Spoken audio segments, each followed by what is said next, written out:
making sure that you're connecting, making an effort to connect with people in the booth. Maybe that you're working with people you don't usually get a chance to work with. Guys, that's an awesome thing. That's not a bad thing. That's an awesome thing.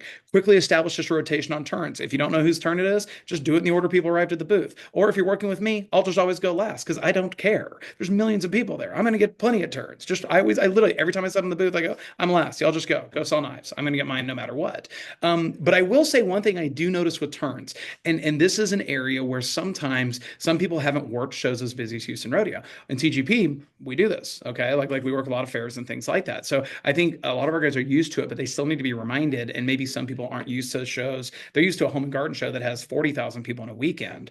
We're talking about a show with 100,000 people in a day. So the competitive advantage of having 100,000 people there is that we have 100,000 people there. And if you're not taking a lot of turns, you're missing out on that. So being careful not to over prospect. Okay. I was working Fort Worth Stock Show with Anthony Cayetti and Calvin here just the other day. I love working with those guys because we're just going to keep it rolling. Like turns are going to flow. Now, it doesn't mean I never ask a qualifying question. It doesn't mean I just waste it. But at the same time, like we're not overly qualifying people, guys. We're going to settle the people in front of us, and we will trust that the more pulls I get at that slot machine, it's going to work out in my favor. So I think that's a huge thing. I think one of the other big mistakes I've seen people make, and I think it comes from a really good place. I think it's very well intentioned, but I want to challenge the thought behind it. Is let's say I'm working with a booth and it's Curtis and it's Maria and it's Brett and it's Roger or whatever. It's Cheyenne, it's Angela, and so let's say Angela's up. Well, there's a tendency for a lot of us because we want to be respectful. We'll almost step back. Okay. Now, if it's a pretty empty morning, maybe that's one thing where Angela can catch eyes and talk to people. But if there's people hitting every side, and we want people hitting every side, if we don't have three or four people actively engaging, making eye contact, hey folks, how are you? Are y'all having a great day at the stock show? Are you familiar with Cutco? If we're not proactively, not in that thirsty way, not in that like hovering anxious way that customers we all know what I'm talking about there.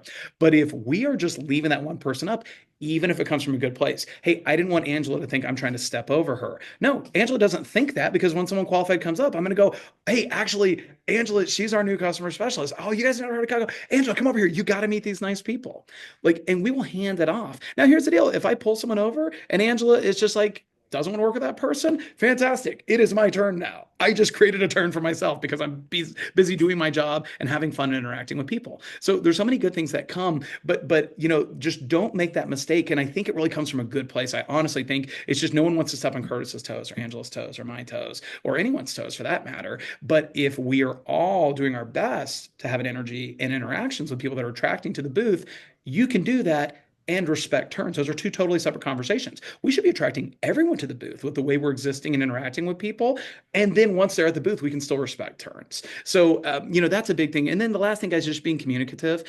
At busy events, things are going to happen. You're going to inadvertently step on someone's toes. You're going to inadvertently, skip a line or something. Just talk to people, talk to each other. If there's ever an issue, of course, you can bring it to the coordinator team, myself, Curtis, Josh, and Dante. You can bring it to us. We will address things, but you don't need to.